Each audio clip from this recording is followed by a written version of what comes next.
Hello, hello. Welcome back to Nosedive. I've got Mara with me here today. What's up, Mara?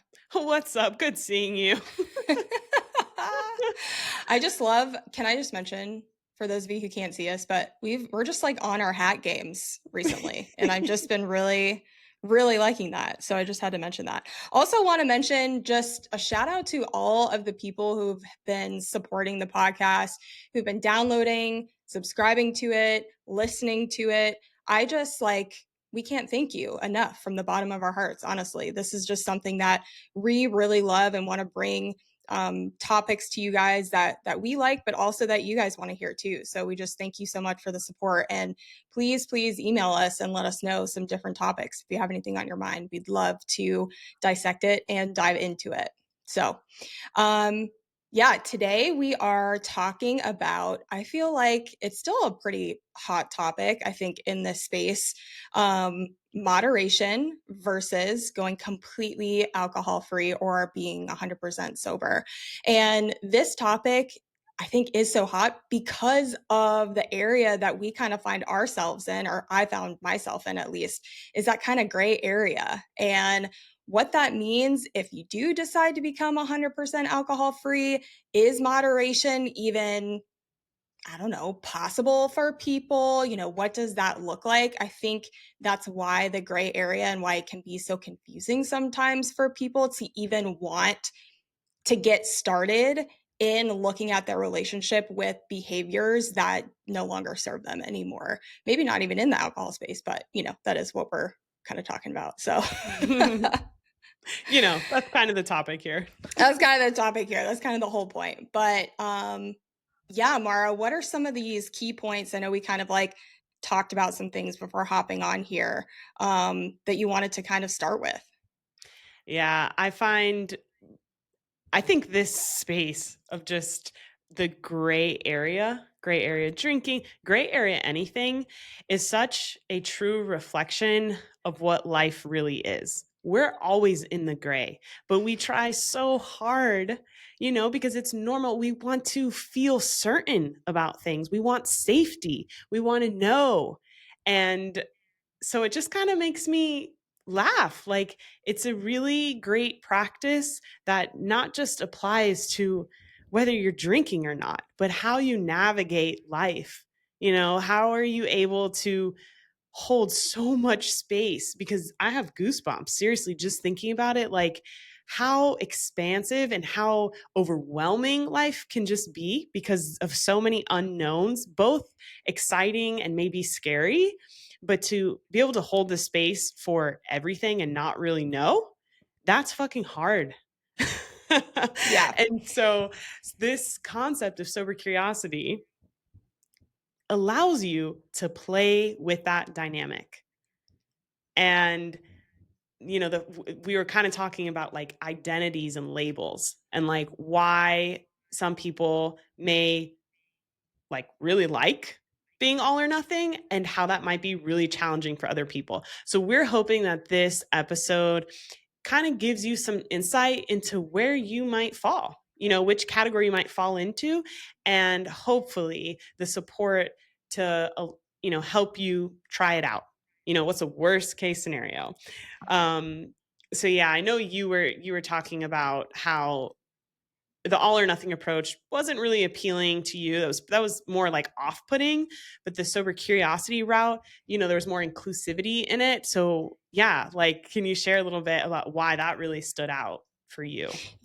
Yeah, for sure. Before I go into that, I do want to say that we don't necessarily think that one way is better than the other by any means. We 100%. definitely have uh, a different kind of empathy for people who are really going through some things with addiction and in the sobriety realm.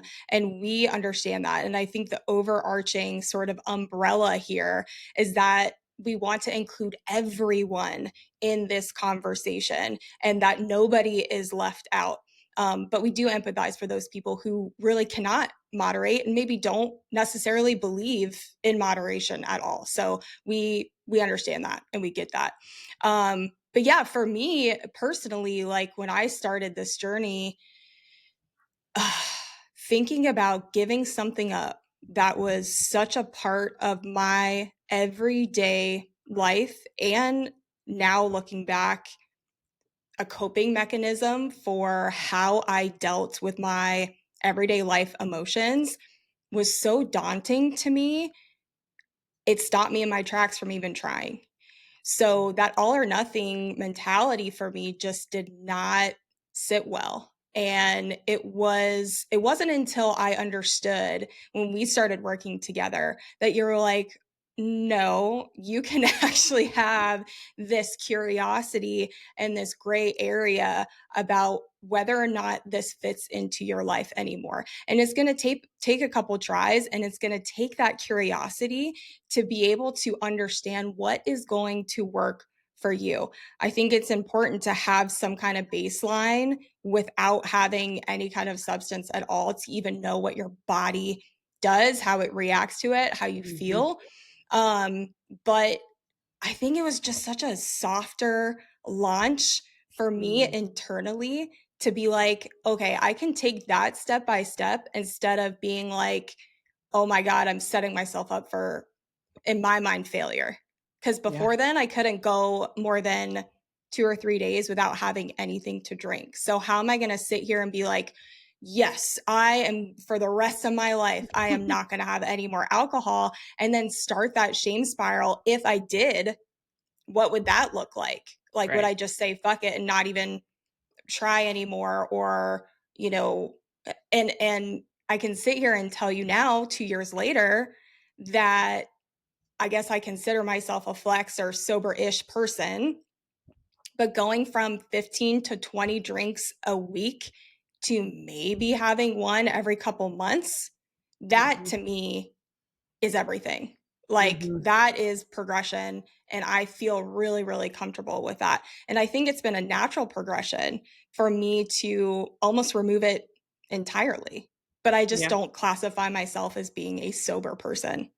Yeah. Yeah. And I mean, it's really, really cool to like see your bravery, to the willingness to experiment, because that's what Yeah. this really comes down to. Like, can you give yourself the permission to maybe fuck up a little bit, maybe get tossed around, be confused, feel, Yeah. you know, Entirely and wholly for the entirely. first time, probably.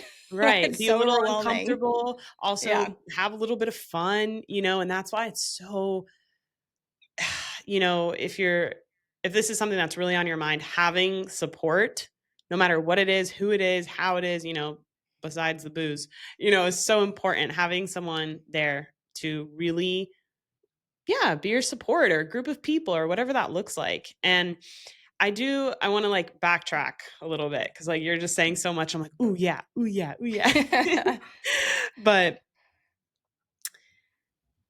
yes, like I just want to like second what you said about, we are not saying this one way is the way. We've said this multiple times throughout our episodes. Like, I know people who, in order for their lives to be how they want it to be, or even to live, it is an all or nothing thing. Yeah. Um, and there, this whole approach welcomes in everyone, Everyone. because I've had so many people be like, "Oh my gosh, Mara, that's so cool what you do," or blah blah blah. I have someone who would love your content, or who would love your podcast. And I get it, cuz we're starting to talk about this stuff in a way that it is welcoming to everyone. But this is really talking about health and wellness. Alcohol just happens to be the thing, the topic, just how, Yeah. everyone is in on the conversation about how you should have more movement in your life, or eat a balanced diet, or all those things. This is also just one of those conversation pieces. And so, and that's why the curiosity piece is, and the sober-ish piece, and the gray area, that's what that is meant for. But that is, I recognize, that is hard, I think, for people to really grasp, and Yeah. because our brain just want to like place into categories. And so they're like, Yes. gray area, what's that? Sober curious, what's that? So if you're just like, yo, I'm sick and tired of being hungover, or gosh, I don't really find this fun anymore. Well, you're in the perfect spot because we're talking about all this stuff. Yeah. Yeah. Well, So there's just so many benefits. Like, I think hands down, the one thing that maybe we can all agree on at this point is that alcohol is not good for your body. Like, no matter how you look at it, and it's not about demonizing alcohol at all. I think it's more about, it's so much bigger than that. It's the decisions, it's the behavior, it's the choices for yourself, it's your goals. Like, it's so much bigger than the actual thing itself. And it could be, again, as what we said before, like, it could be anything. Scrolling too much or not getting good sleep, all of that stuff. It's like all in that same realm. But I think in terms of sober curiosity and moderation versus giving all or nothing, it's like this is a segue into how you can change your behaviors around something that I think we just know is just like not good for you, to just elevate and build a community around. And exactly like what you're saying, it goes back to like, thank God that I hired you as a coach. Like, mm, my life would be entirely different if I did not allow myself to be vulnerable enough to be like, you know what? I want to make a change, and this is going to be very uncomfortable. It's going to kind of dig up some shit that I probably have been suppressing for a really long time, but why not? Like, here we go, you know? right. Full send. Yeah. Yeah. Full send. Yeah. And I think too, like from my own personal experience, I guess I wouldn't say like I'm sober because I've had like a sip of my friend's drink or something like that, but I haven't had even a drink or a glass of wine, in over 2 years.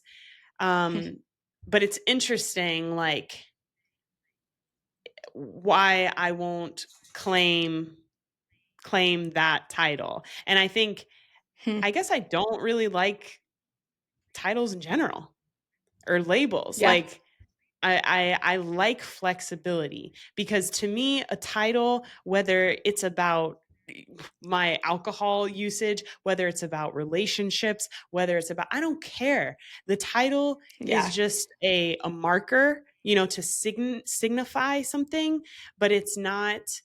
What matters to me is the willingness to have the conversation around the thing that's on the signpost. Like it's a word, and words have so much meaning, and I think it's amazing. Don't get me started on my love for language and linguistics, whatever. But yeah, it's like it's the openness and the willingness to have the conversation around the things that matter. Well, it's such an interesting thing that you say about like the linguistics thing, because I I can't remember what I think she's like a scientist or something. I'm probably going to butcher it, but she said that we are the meaning makers. Hmm. So, whatever I think sober curiosity is, I am putting meaning behind that. And that can mean something different to somebody else, which is such a beautiful thing because it encompasses a different level of connecting with each other. And so when we have that openness and remove some of that rigidity behind the labels, we're able to just like get to different expansions, different levels, of not only knowing ourselves, but knowing other people, and being able to grow through that. Because who you are right now in this moment is not going to necessarily be the same thing in a year from now. Right. And so your labels can change unless you just want to stick to your conviction and be like, no, I am this person, and you're comfortable with that. Okay, fucking cool. Right. That's cool too. Exactly. It's just like it's like kind of like owning what feels good for you in this moment. Yeah. What truly feels good, and what's your truth at this time. And gosh, that can change every day, and that's okay.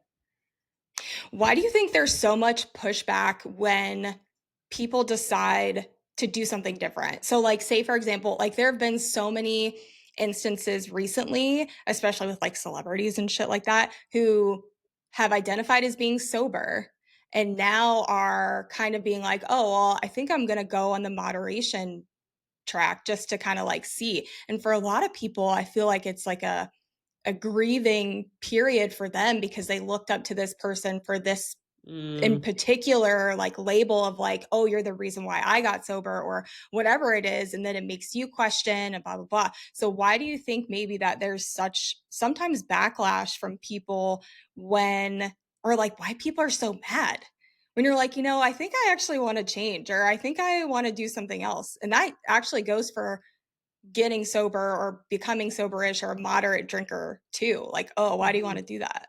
Like, mhm. why is there so much backlash? Yeah, I mean, I think because it makes us question ourselves what we want.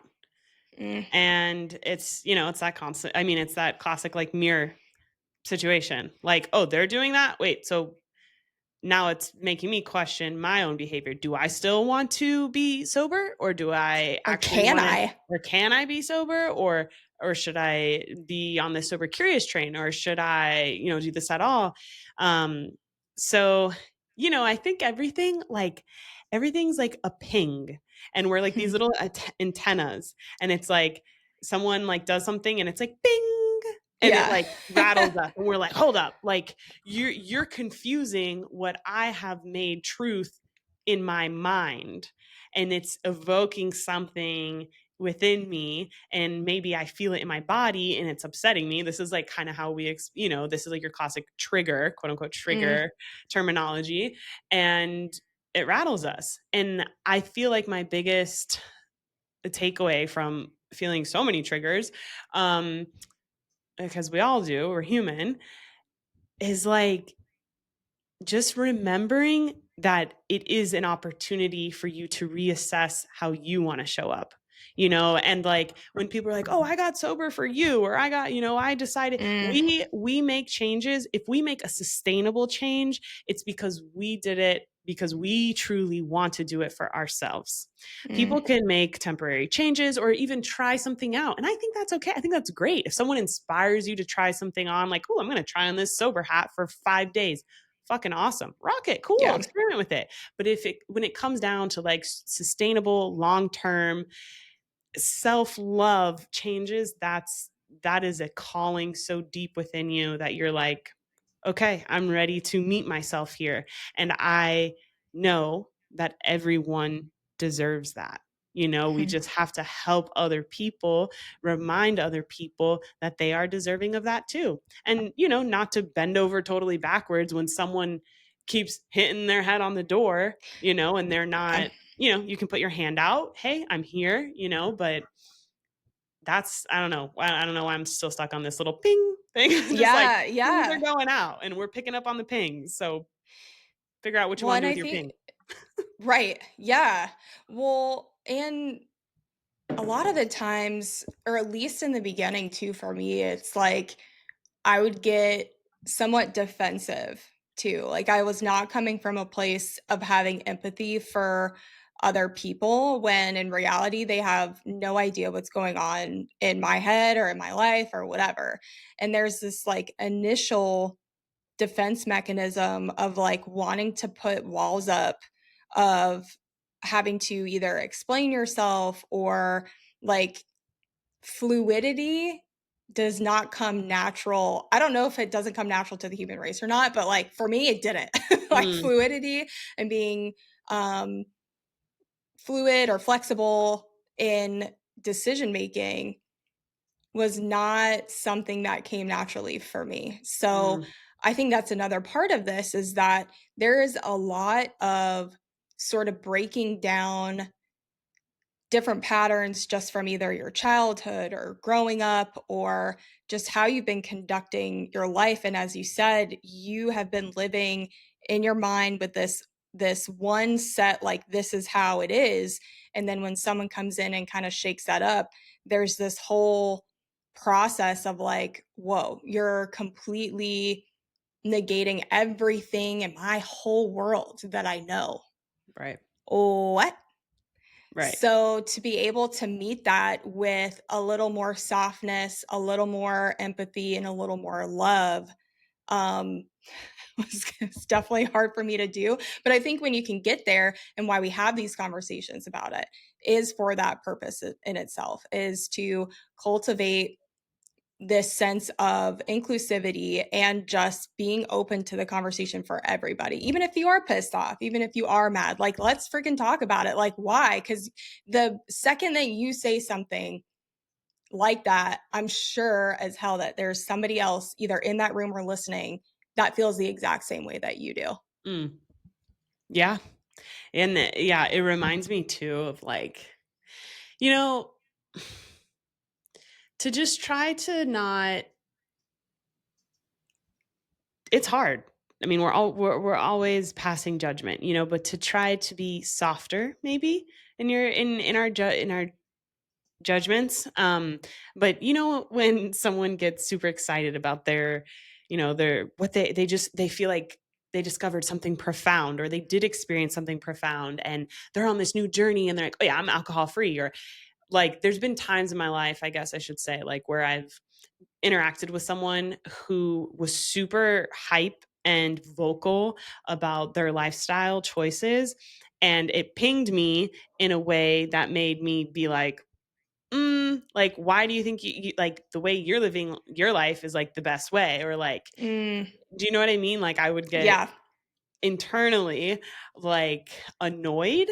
Um, but I guess kind of where I am now, because I can see myself like how maybe I have come off like that to certain people about Yeah. my own journey. And now being like, okay, like, if someone is super hype about their new discovery and how it's helping their life, and they're trying to, spread the word, it's like, let them, like Mel Yeah. Robbins Like, says, who like, fucking cares? literally Yeah. let them, like, that's great. When people are passionate about something, it's because it has lit something up within them. And I don't think that's something I should try to dim or take Hmm. away. And so, um, that doesn't mean that I have to do what they're doing, or whatever, but I can witness their excitement, and that alone makes me be like, cool, Yeah. like, let me get excited too over here about this thing. And just to Right. kind of be open and less judgmental about you know how you're doing and how other people are doing. Dude, I used to do fucking deep eye rolls for people who were like, "I'm not drinking." And I'm like, "Oh, you're not?" You know what I mean? Like, "Oh, well, good for I you," am. Yeah, like, cool, it's like, trust me, like, I totally understand that too, like, the deep eye roll, like, Right. well, good for you, sis, like, nobody Yeah. fucking cares. But now it's different. Like cause like I'm on that other side where I'm like, oh, you don't? Cool. Tell me about it. Like, Right. so yeah, I think just like, just as you said, approaching the scenario in a completely different sort of mindset, um, is just beneficial to everybody. And it's like, don't you want to be the person who's, um, kind of putting that arm around somebody instead of extending the arm, Mm, like putting your hand up and like, I don't want any of right. that. Right. Um, yeah, I think I'd much rather be the other way. So, Wow, I but just had, like, a visual, like, this like the is ant, yeah, stop versus, like, that, and how subtle that movement is, like, just turning your hand over, reaching out versus that. Um, two totally different vibes. yeah. Yeah. Yeah. Why? So, like, why do you think that there's such a controversy between, moderating versus maybe going 100% alcohol free? Well, I'll share this story. Maybe I've shared it before, but I think I mean, I would assume that because there are people who have been in and out of recovery, where this isn't a place where it's like, oh, we're just going to test it out, be curious about it. It's like literally their life is on the line, and there is no maybe, it's yes or no. Yeah. And that is that's very intense, to see family members or loved ones or be the person going through that. So I don't know from personal experience because I've never been in that particular, like, a person who has to be all or nothing, like my Yeah. life on the line and stuff like that. But uh I don't maybe it's a lack of misunderstanding of both sides, like, hey, this it's not like it's nothing to be shameful of, but it's also not like, hey, I carry this trophy. Like, you can't experiment, with being alcohol free because you're not a quote unquote alcoholic. Like, this, Yeah. it's just not about that. And I'm not Yeah. saying everyone feels that way. Like, don't come at me with this shit. Okay. Because I can already, like, I know I'm you, like, feel it. yeah, I'm just, like, guessing, but I've had someone in the community in Charleston who turned away a workshop offering, because they were like, I can't vibe with the sober curious stuff because I know too many people who have died because it was the mess, they didn't get all or nothing, or they Yeah. didn't do all or nothing. And Right. I'm like, yes, and, like, understand that. And what about all the other people that this approach can benefit, Yeah. and they don't fall into that category? So I think it's just like a shift of, like, it's so much this is a broader health topic that applies to everyone. It's not just someone who is struggling with addiction. Yeah. I don't know. Yeah, I mean, I had something similar actually when I was like trying to do a workshop locally in Savannah, and they just didn't even want to touch the subject, because you're talking about alcohol. And when you talk about alcohol, people again want to stiff arm. They want to be like, "Ooh, no, I don't even want to touch that subject. It can be too triggering for people. It can be too deep for people." Um, but I think it has an opposite effect when you do put up that hand and say, "No, I don't want to talk about this." It just Mhm. perpetuates that same sort of shame around drinking or wanting to even ask the question about what I can do differently to better my life when it comes to alcohol.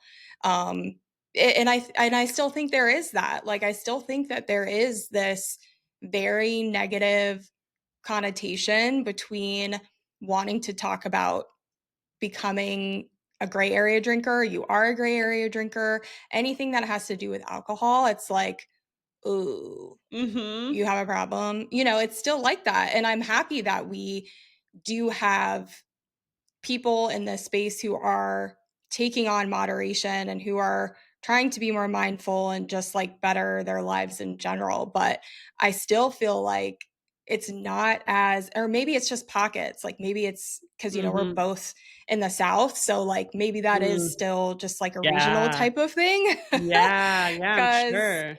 yeah, because I've seen so many things like, Pink Seven and like, what is it, Daybreaker, I think it is, where they're doing 9 a.m., 10 a.m. jam coffee sessions and stuff like that.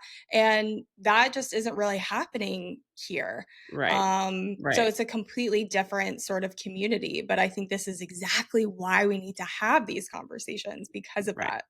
Exactly. It's so funny. I was talking to a friend the other day and she's like, I visited Charleston. She's like, I didn't realize like what a big drinking like town it is. Like, everything's revolved around drinking. And I'm like, really? And I'm like, really? Because in my mind, like, every city is like, I Yeah. don't know. Like, I've lived in places that are like, I'm from Miami, Ugh, yeah. I live in, Boulder, Colorado, and then Charleston and Savannah. And so, like, all of these places, booze is just like there. So I'm assuming like every place is like that. But I understand, yes, it's probably the norm, but I'm sure there are pockets that are a little bit more quote unquote progressive and inclusive, around alternatives. And to go back on what you were saying about like, I think it's funny that, we forget that we are the ones who have the dial on how deep we go into something. So, Mhm. here we are. We're presenting a topic about sober curiosity, or we're offering a workshop about sober curiosity. People dial how deep they want to go with it. We don't choose, Yeah. to make someone go deeper than they want to go. That's up to everyone on their own terms. Mm, We're yeah. just this, and that's the gray area. That's the space. How can we talk about these things without fucking getting pinged up and I upset know. and uptight and freaked out? It's like, let's just chat. Like, yo, this is literally everywhere. Let's talk about it. That's it.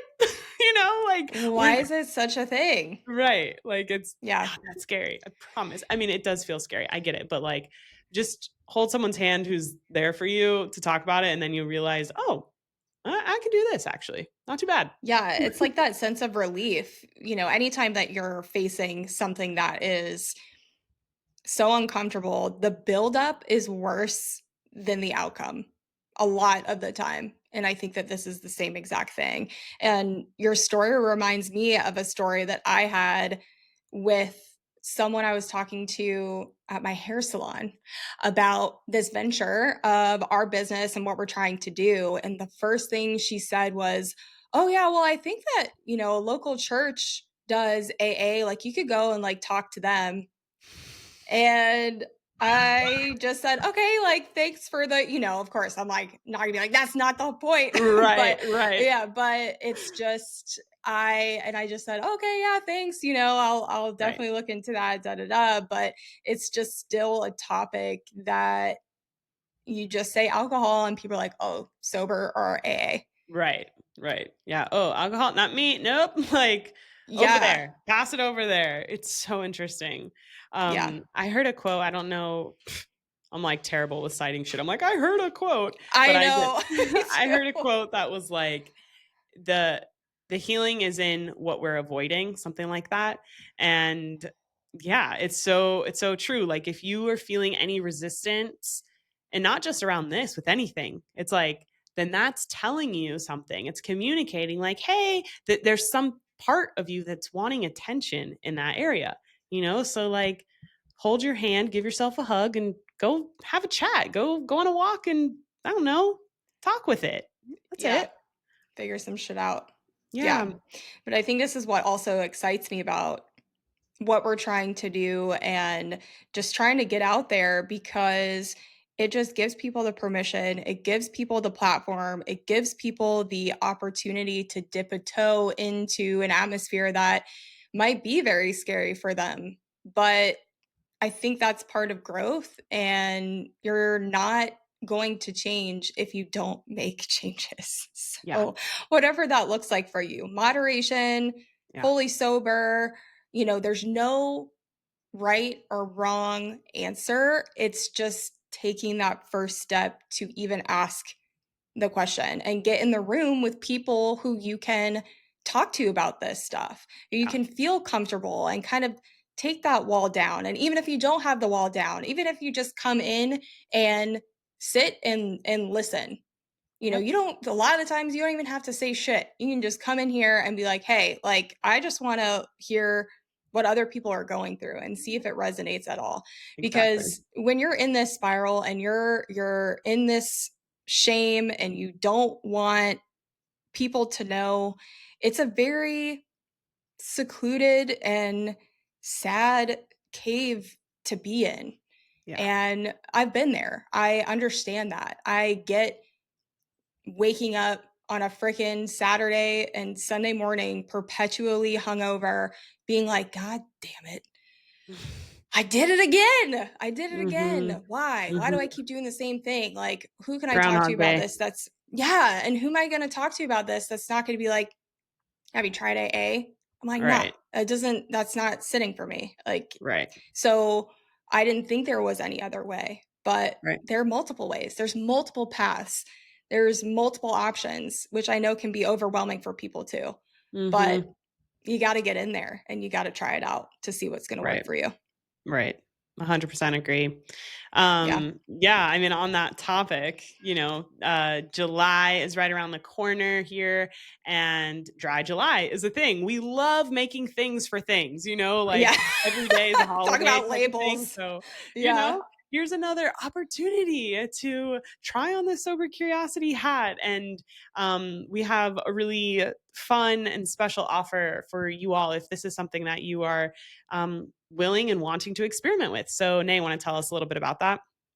Yeah, for sure. So, as Mara said, Dry July coming up. Our self led course is usually $97. It's a 5 month self led course all about sober curiosity, taking that dive into what that looks like for you. We poured our hearts and souls in it. I actually went through the program essentially like when it first came out. So yeah, I mean, I really love it. I think it's a lot of value added. We put a lot of resources in there and things that you can take away. So with code Dry July, if you go to our website, I'll link everything, of course, in our show notes. We are offering $47. No, $40 off with that code. So it is making our 5 month self led course for $57. So that is only going to be offered through the weekend of the 4th of July. So yeah, get on that because honestly, I don't know if that's probably going to be like the cheapest it might ever be. So Right, right. definitely hop on that. Let us know if you have any complications with that. And then on top of that, we wanted to also let you guys know we are doing a free workshop called SIP Happens on July 22nd at 7 p.m. Eastern. We are partnering with LaunchBreak, which is something that's very near and dear to my heart too. It is the networking platform for women athletes. I used to play Division One lacrosse, still keep up with it, love sports, love fitness, and they are partnering with us hosting this free workshop. So this is the perfect time for you if you are curious at all, feel like you're a gray area drinker, feel like you just want to sit and chat with us, get some good tips, ask your questions. It's the perfect time to do that. So we'll link that in the show notes too. Awesome. Did I Super miss stoked anything, for Mara? that. No, you're just on it. Boom, boom, boom. You got it. Um, yeah, thanks again for showing up here. If you're listening, we greatly appreciate it. We help to, I mean, if just one person takes away anything from, what we share and how we try to help, we are doing what we're meant to be doing. Please reach out.